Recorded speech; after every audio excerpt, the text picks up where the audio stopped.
Am I the a-hole for not splitting the proceeds of the sale of our parents' house? When my mom died, back in 2018, she left me and my siblings a decent chunk of money and her house. My siblings wanted to sell the house and split the money, but I wanted to keep the house. It's a unique property with a pretty big lot in the middle of the city. The house is 4 bedrooms, 3 baths. There is a pretty awesome deck, and most importantly, not in an HOA.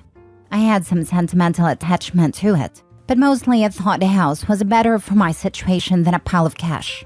So I asked them if I could buy them out, and they were pretty excited about the idea. The house would stay in the family and they still get their cash. We got it appraised, hired an attorney, and went through with it. My portion of the inheritance and a chunk of my own savings were enough to cover their shares. As soon as it was done, me and my then fiancé moved in. We saved a bunch on rent, the house was paid off, location was great, and we were really happy with the house. My brother burned through the cash in 2 years. He fancied himself an influencer. He bought a Maserati for cash, went to expensive nightclubs, vacationed in exotic places. Good for him, but money's gone. My sister and her husband bought a really expensive boat. I guess that's better. They did use it pretty often and my nephews love it. But from what I understand, her portion of the money's gone too. I got married and we had a son. We would host my siblings on holidays and at Christmas before COVID, and I started to notice it. They were making snide comments about how much the house must be worth now. Since 2018, we had an influx of people to my city. It's growing rapidly, and the price of the house essentially tripled. We've had a bunch of all-cash offers on the house when we weren't thinking of selling. But this year, we decided to move. My wife was pregnant again, and we were going to relocate closer to her family. I talked to my boss, and he said the place we were moving to had an office I could commute to on the days I work in the office. So we put the house on the market, and it sold pretty quickly, and that's when the trouble started. Both of my siblings think that I owe it to them to split the profit I made, because it's only fair. We were in the middle of a move-in house hunting in a new place, so I didn't really have time to go on about this. Well, it's been months, and they have not stopped bothering about how I cheated them out of a portion of their inheritance, and I was being really selfish. They point out that the process of me buying them out was pretty smooth. We didn't have any problems or hiccups, and they did me a favor by not kicking up a fuss. Now they want to split the profit, because it was their house too. This has become really toxic, and most of my family's on their side. My mom's sister says it would have broken her heart to see her kids fight like this, and I should just split the money with my siblings. My dad's sister thinks I should buy them off so they shut up. Am I the a-hole for refusing to split the money? Not the a-hole. The fact that they didn't understand that you can either invest or spend an inheritance is not your problem. They chose to spend their inheritance, while you chose to invest yours. Now that they've pissed theirs away, it's on them. One squandered it on an expensive car that lost value the moment it came off the lot, the other wasted it away on a floating money pit. If Opie gave them more money, you can guess they will squander it. Opie made a fair deal, not the a-hole. With those types of investments, they'd still be broke, even if they had all sold the house to begin with. Not the a-hole. It's not your fault that the house is worth more now than when you bought out your siblings. I'd point out that all 3 of you invested your inheritance in different ways, and yours is the only one that paid off financially. Personally, I'd be drawing up a list of all the costs maintaining the house, taxes, etc., including renovations or new appliances/furniture being left, and tell the siblings that if they are willing to pay for 1/3 each of that, then they can have a split of the profit. However, only after what you would have gotten selling the house in 2018 was taken off. If they want the profit from the house, then they can split the cost of getting/keeping the house in good shape the past 5 years so that it would be worth the amount. It's not even worth entertaining that idea. It'll make them feel like they are justified in wanting something from the house. Opie bought them out, and if the house had turned into a money pit and Opie had lost money on it, they would certainly not be offering him money to cover his losses. They wanted to sell the house and split the money. They effectively did that, except that the house was bought by Opie and not some stranger. Opie does not owe them absolutely anything. Next story. Am I the a-hole for not allowing my friend to move with me and my children? I am a 32-year-old widow to 3 young children. We live in a small but cute 3-bedroom that is too small for us, but due to cost of living and COVID, we ended up renting the home longer than originally expected. The house has a renovated garage-type space in the back, and about 6 months ago my friend Trish asked if she could stay because she had nowhere to go with her 2 kids. I told her that's fine, but that I would not be renewing my lease because I am purchasing a home. Trish has not saved any money nor gotten a job. I reminded her last week that I would start putting in offers on homes this week. We put in an offer this past Friday and found out today that I was accepted. I let Trish know that if things went well, we would be leaving in 30 to 45 days. She asked me about the house and then said that the house doesn't have a space for her and her kids, but otherwise it was perfect. I thought she was joking and said that once we get settled, we will figure out something for sleepovers with the kids. Trish seemed totally taken off guard. She said that she didn't think I was really going to move without her and that she had nowhere to go and she would be homeless. She called her sister, and her sister said no, she can't stay because their grandmother already lives there and there is no more space.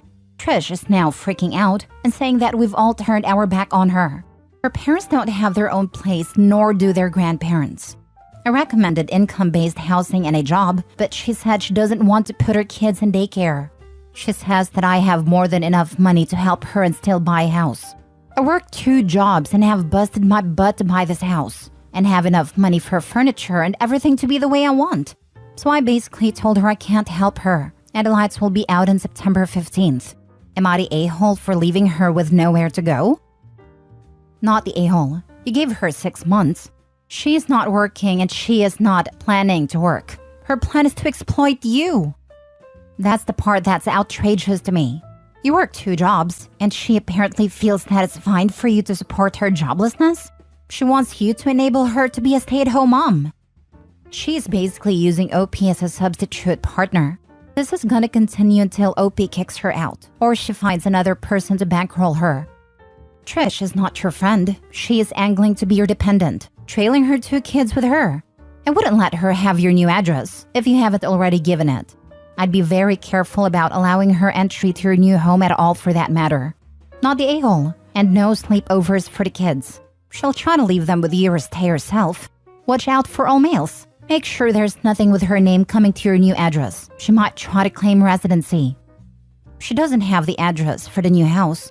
I also wasn't planning sleepovers, but didn't want to hurt her feelings. The new house is gated and you have to show ID to get in. My sister told me to tell security about her. Your sister is a wise woman. Don't stress about this though. Moving house is stressful enough. It's a shame that you've stumbled onto a take-a-mile person posing as a friend, but most people aren't like her. She'll find a new person to try and bleed dry soon, and you'll be her new sob story. Because it's definitely not her fault she has no home, and no one left who will support her. Congratulations on achieving this awesome-sounding new home for you and your children. Enjoy the fruits of your labors. Next story. Am I the a-hole for retiring and moving to South America like every single person in my family knew I planned to do since I was 16? I, male 55, just pulled the pin on my retirement. I put in 33 years of work and I'm done. I bought property in South America 12 years ago, and I have been building our retirement home down there. I have dual citizenship, so I can own property without it being a hassle. The house was designed to be perfect for us.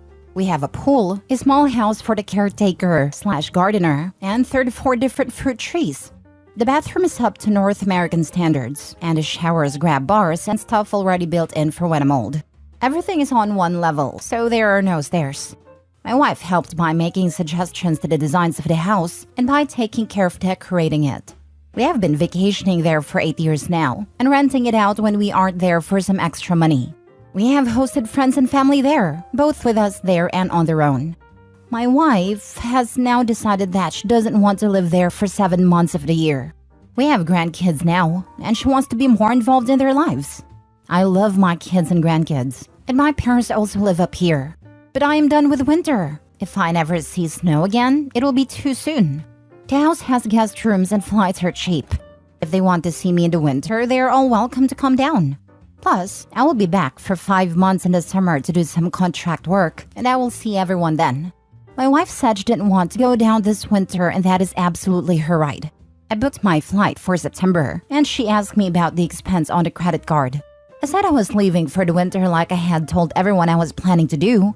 This is when she said that she didn't want to go this winter actually meant she didn't want us to go this winter. I said that I was going and that I would see her in the spring unless she changed her mind and came down. Now her, my parents and my kids are bugging me about leaving her alone for the winter, but it is 100% her choice. Now for the comments. Not the a-hole. You can't force her to live there, but you can't force you to live where you don't like either. If I never see snow again, it will be too soon. Same here. I hate snow. After one particularly bad winter, I vowed to be somewhere warm by the next winter. It started an entirely different life path for me. OP, if you aren't happy in the snow and cold and the short depressing days, then you don't need to be there. Not the a-hole. This is such an AITA response where everyone is an island. Married people make compromises for each other. There is a middle ground where they spend 3 of the worst winter months in South America together, and then OP heads back alone for a couple of weeks here and there throughout the year. People are allowed to change their minds about where they want to live long term. Wife isn't an ass because she became more attached to her grandkids than she anticipated. Yeesh. When wife said she didn't want to be away 7 months anymore, there has to be a big discussion, and they both have to give a little. To just shrug like he is fine with it, and then book flights without saying anything is a huge a-hole move. The members of this board must be deeply lonely or hate their spouses, since the majority thinks this is a-okay. These two might as well divorce if OP is happy to spend 7 months of the year away from his wife and doesn't care about her wishes. While I agree about it being a discussion that needed to happen, literally everything you say here also applies to the wife who is not compromising either. Also, a 7-year plan of retirement isn't something you back out of suddenly. This has been OP's life goal for literally their whole marriage, and it is pretty clear that was well communicated, given the buying, vacationing, and prepping for this every part of his life. She's entitled to change her mind, but frankly, this is a pretty huge slap in the face for him. It's sort of akin to someone working toward getting into law school with their partner's support, and when they're finally accepted, the partner is saying they actually didn't want to relocate now. Sure, fine, but that's relationship-breaking preference. Last story. Am I the a-hole for telling my sister-in-law she shouldn't have married my brother if she wanted for her child to have a big brother? Sister-in-law and my brother got married 3 years ago and now have a 2-month-old daughter together. My brother has a son, Jax, 18, who was raised by his maternal grandparents from the age of 5 after his mom passed away. My brother was not part of Jax's life. I was. I have made an effort to be a big part of his life. I see him as much as possible. He has spent the night at my house several times. He's my nephew, and I was never going to abandon him the way my brother did. Sister-in-law asked me to give her Jax's contact info when she was pregnant, so she could tell him he was going to have a little sister. I told her that Jax did not want her or his dad to have the contact info, and he already knew she was pregnant. She asked how, and I told her I'd let him know, because he had always wanted to know if my brother or someone else in my brother's life might try to reach out to him. He's not interested. He's felt that way for years, and I respect that. Having a half-sibling coming into the world means nothing to him. As far as he's concerned, he will always be an only child because he only has one parent, his mom. Sister-in-law decided to track Jax down on social media before her baby's shower to invite him. He never replied and he didn't show, which I knew beforehand. Sister-in-law was upset about it and vented to me. I mostly ignored her. It was after my niece was born that the incident in question happened.